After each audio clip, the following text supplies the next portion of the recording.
Assalamualaikum warahmatullahi wabarakatuh.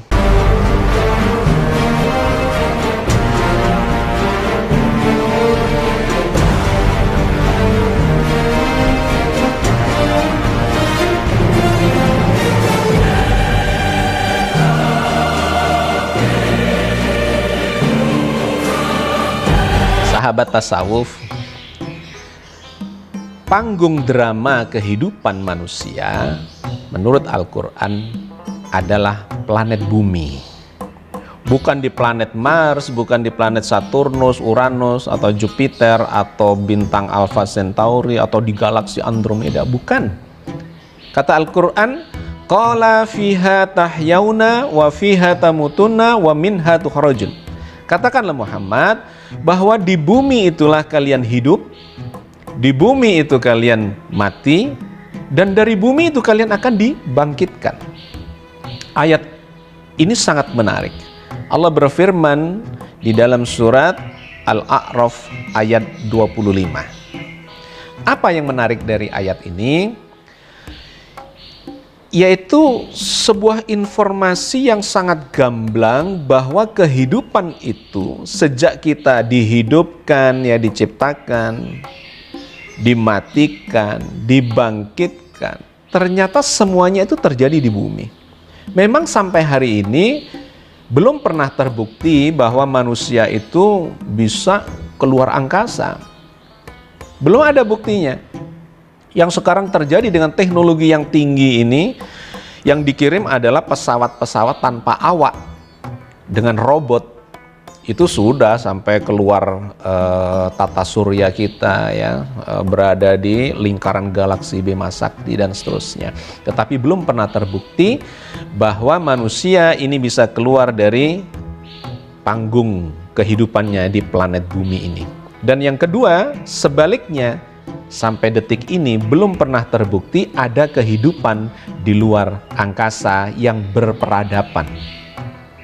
Mungkin akan ada diketemukan kehidupan di luar angkasa tetapi tidak berperadaban. Karena sampai detik ini di luar angkasa itu tidak diketemukan ada sinyal-sinyal peradaban. Tidak ada gelombang radio yang menceritakan ada peradaban di sana, atau gelombang mikro atau televisi elektromagnetik. Belum ada. Jadi menarik ayat ini yang mengatakan bahwa di bumi itu kalian dihidupkan, di bumi itu kalian dimatikan, dan di bumi pula kalian akan dibangkitkan. Di bagian yang ketiga inilah yang ingin saya elaborasi kepada sahabat tasawuf semuanya. Ternyata selain dihidupkan, dimatikan di bumi, kita ini akan dibangkitkan di planet bumi ini. Ketika kita dibangkitkan di fase itu, pertanyaannya adalah di manakah itu terjadi? Itu ternyata terjadi di planet bumi. Maka pertanyaan berikutnya lagi adalah, saat kita dibangkitkan itu fase keberapa? Di episode yang sebelumnya kita sudah bercerita tentang 5 fase. Fase belum bisa disebut, fase hidup di dunia, fase dimatikan masuk alam barzah, fase keempat adalah alam akhirat, dan fase kelima kita ditiadakan, dimusnahkan kembali, kembali kepada Allah.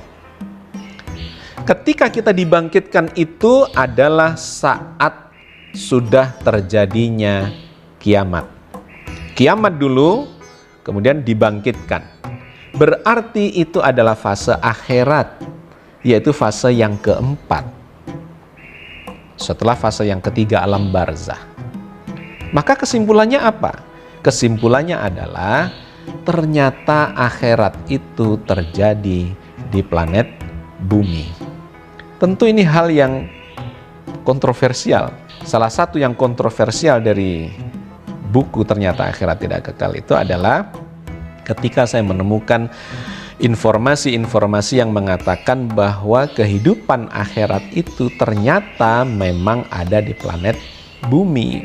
Bahwa akhirat itu ada di planet bumi, bahwa surga itu di planet bumi, bahwa neraka itu di planet bumi. Tetapi memang di ayat-ayat yang berbeda diceritakan bumi yang mana? Apakah bumi yang ini ataukah bumi yang baru?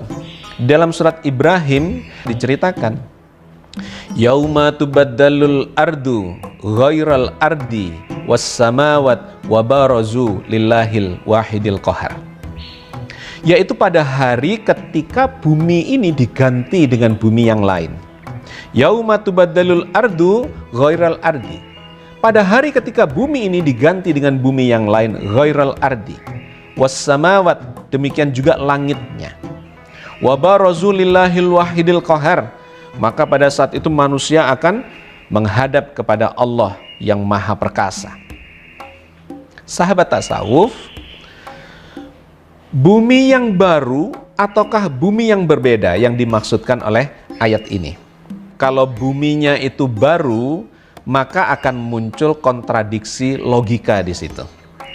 Apa yang terjadi kontradiksinya?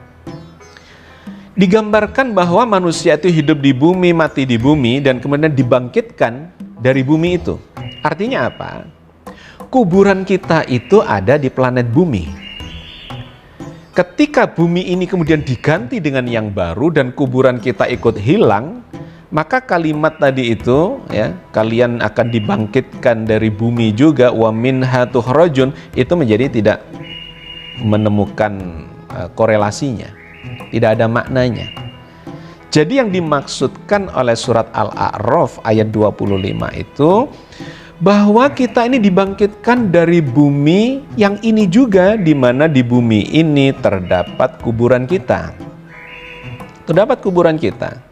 Sehingga makna dari ghairal ardi itu bukanlah bumi yang sama sekali baru, melainkan bumi yang kondisinya berbeda dengan yang sekarang ini. Kenapa berbeda? Butuh penjelasan yang panjang tentang itu, tetapi secara sederhana, pada saat hari kiamat, kiamat itu ada dua, kiamat sugro, kiamat kecil, dan kiamat kubro. Apa itu kiamat sugro? Kiamat sugro adalah kiamatnya planet bumi, di mana Al-Quran bercerita bahwa planet bumi ini satu ketika akan dihajar, dibombardir oleh batu-batuan dari luar angkasa. Digambarkan Allah mengirimkan badai berbatu, ya. Badai berbatu ke muka bumi ini, maka bumi ini akan berguncang-guncang, bahkan terjungkir balik. Itu diceritakan dalam surat Al-Mulk ayat 16 dan 17. Surat Al-Mulk ini menggambarkan bahwa Allah mengirimkan material badai berbatu ke planet bumi yang membuat kondisi bumi ini akan berubah menjadi berbeda. Nah, dalam sekian ribu atau mungkin juta tahun, tidak ada penjelasan secara detail di dalam Al-Quran, digambarkan bumi ini akan berubah menjadi ghairal ardi, bumi yang berbeda, tetapi kuburan kita masih ada di situ. Sehingga ayat ini kemudian jadi bermakna ketika mengatakan bahwa Allah akan membangkitkan kalian dari bumi itu juga, dari dalam kuburan kita. Sahabat tasawuf, bumi adalah panggung drama kehidupan kita. Hidup di bumi, mati di bumi, dibangkitkan di bumi, dan kita akan mengalami fase keempat yang disebut sebagai fase akhirat itu di planet bumi ini juga, tetapi planet bumi yang sudah digambarkan kondisinya sangat berbeda, cocok sesuai untuk kehidupan akhirat. Karena digambarkan oleh Al-Quran bahwa kehidupan akhirat itu sangat panjang. Khalidina fiha abada, berabad-abad lamanya. Bumi kita ini akan mengalami fase akhirat itu sangat panjang. Nanti saya ceritakan di episode yang berbeda bagaimana sebetulnya menggambarkan akhirat yang kekal itu, tetapi kekekalannya itu ada batasnya. Karena jagat raya ini dulu pernah tidak ada dan satu ketika kemudian akan tidak ada kembali. Jadi sahabat sekalian, di bumi inilah kita mengalami fase duniawi, alam barzah maupun akhirat, dan kemudian setelah itu selama bermiliar-miliar tahun orang-orang yang celaka akan berada di dalam neraka dan orang-orang yang beruntung akan berada di dalam surga. Sampai kapan? Sampai habisnya fase keempat, dan satu ketika akan masuk ke dalam fase yang kelima, dilenyapkan oleh Allah semuanya kembali kepadanya. Assalamualaikum warahmatullahi wabarakatuh.